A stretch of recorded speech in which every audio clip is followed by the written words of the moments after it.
With the truck safely raised and supported, the first thing I want to do is remove the wheel. So with a 22mm, take off this lug nut cover.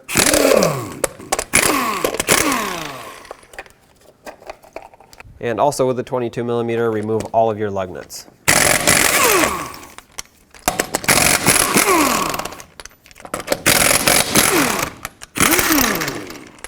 Okay, go ahead and remove the wheel. If for some reason your wheel is stuck onto the hub, put on a lug nut and use a rubber mallet on the tire, not on the rim.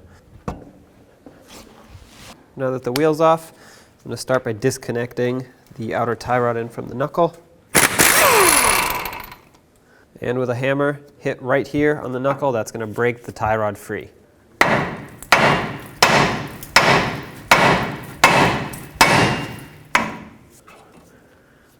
Because the knuckle's going to have to come out, I'm going to disconnect the ABS sensor right there. There's a tab right here on the backside that if you pull up, you can then pull the connector out. And then if you slide this forward, it unlocks from its bracket up there. Follow it down and you have a clip right here. You can use a small screwdriver and open this up. Follow it down even more and you have another one of those same clips right here. Open that up as well. And then if you follow it down again, there's a clip here that holds it onto the knuckle. Mine is in really poor condition, so this just comes right off. I'm gonna have to do something about it for reinstallation, but basically you squeeze these two ends together and pull it through. One last thing to do up here is to remove this 10mm bolt that holds the brake hose bracket on. Take this right off the knuckle, and I like to put my hardware back where it belongs. That way I don't lose it. Next, I'm going to remove the caliper with its bracket off the knuckle and set it aside. I'm going to set it on top of this upper control arm here. So 18mm bolts.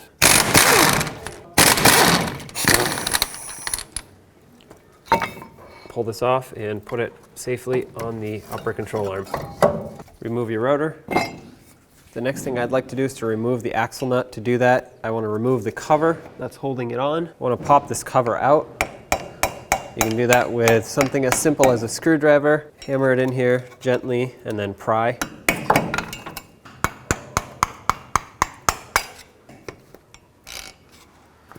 Remove the axle nut with a 36mm socket.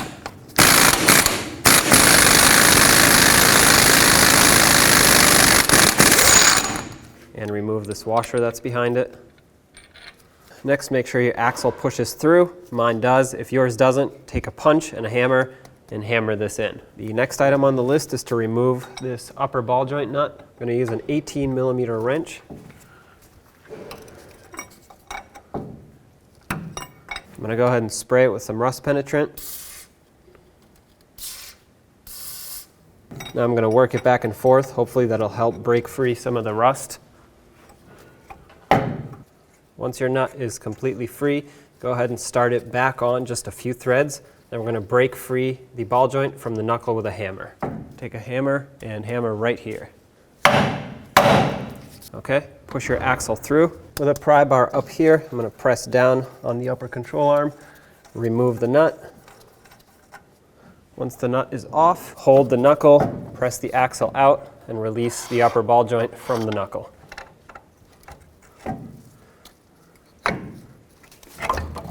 Next, with a 24mm, remove the lower ball joint nut. And then start it on a few threads.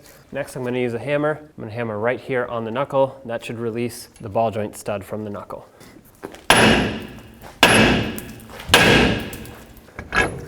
Hold up on the knuckle, remove your lower nut, pull the knuckle down and out. So next, you have the ball joint here that I cleaned up a little bit so I can show you what's going on. You can see the 4 areas that are peened over on the ball joint. Those you're going to have to peen back up because that's what locks this ball joint in place. So you could use a punch and a hammer and just do it by hand. But that can take a while, so I'm going to use an air chisel.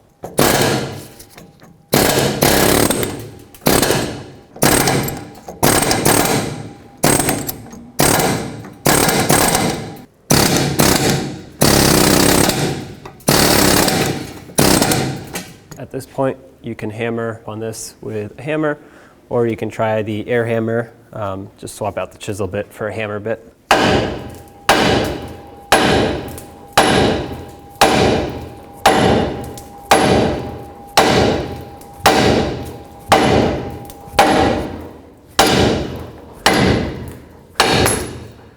Next, take your new ball joint, remove the nut, and you want to take the boot with a small screwdriver, very gently pry it off. Just go around, twist the screwdriver. That should pop right off. The reason you want to do this is because now we need a ball joint press.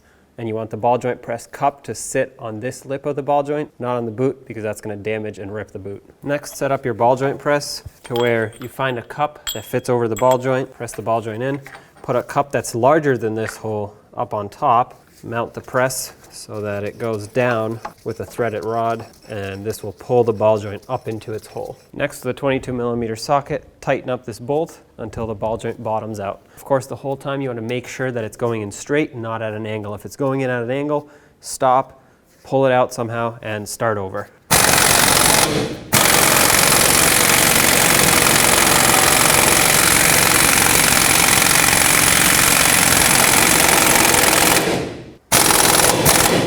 Okay, that's bottomed out. Double check it, make sure it's good. Pull your ball joint press out.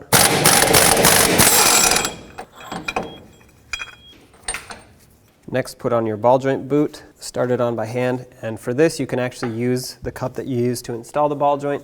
Just be very gentle, because if you're too rough, this will cut through the boot.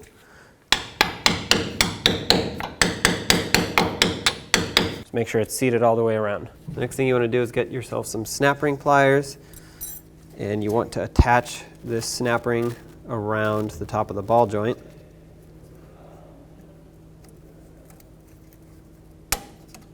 There we go. Make sure it's seated in all the way around.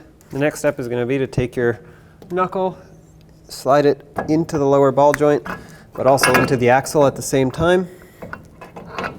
Once it's up in there, put on your lower ball joint nut so you can let go. I like to add some anti-seize either inside the hub or directly onto the splines of the axle. That's going to make it so that the next time this axle has to come out, it's not going to be seized in there. So with a 23mm socket, go ahead and bottom out this nut. Torque this bolt to 74 foot-pounds. And at this point, you want to make sure that your cotter pin hole lines up with the hole in the stud. If yours does not, you always want to tighten, not loosen. So keep tightening and checking until the hole lines up. Okay, right there. Put your cotter pin through and then bend it over. Next, I'm going to put my upper ball joint in. I'm going to use a pry bar that goes over the upper control arm onto the frame. And that's what I'm going to use to pry down on the upper ball joint. Once the stud is through, start the nut.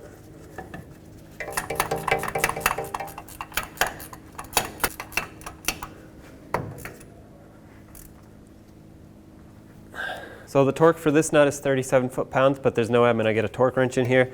So I'm just going to use my wrench and make it really tight.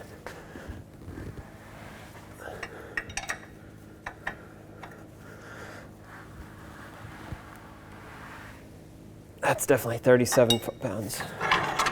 The next step for me is going to be putting the rotor on. Make sure your hub is clean. I've already cleaned it in a previous video, but you take a wire brush, you clean the rust out of it, and then you spray it with anti-seize. That's going to help the rotor to not seize up to the hub in the future.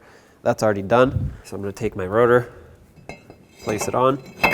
If you want, you can put on a lug nut just to hold the rotor in place so it doesn't fall off by accident. The next step is going to be putting the caliper on. Make sure you're putting it on the right way and the hose is not twisted. Slide it over the rotor and then attach it with your 2 screws, which I have cleaned up, and put thread locker on. Okay, snug these up. And I'm going to torque these to 133 foot-pounds. Working my way upwards from the caliper, I'm going to remount this bracket here, make sure that's nice and tight. And then take your ABS wire. This clip should be secured on here, but mine is completely broken off at this point. So what I'm going to do is take a wire tie and just secure it to the brake line or brake hose bracket. cut off the excess, follow it along the control arm, clip this in right here, moving higher, clip that in there, and then clip these two together, make sure they are secured, put it up and over, and then re-secure it into its mounting location in the frame. Re-secure your tie rod into the knuckle, start the nut back on, and then torque this to 44 foot-pounds.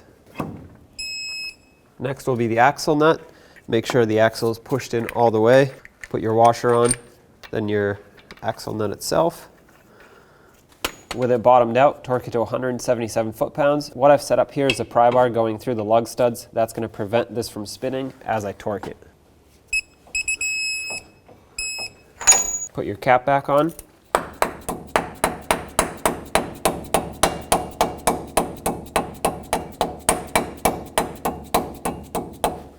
Next, put on your wheel.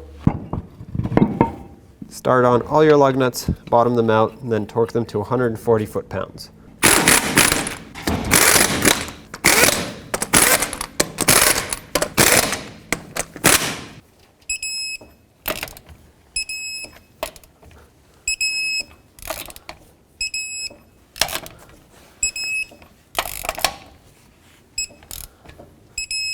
And don't forget about your lug nut cover.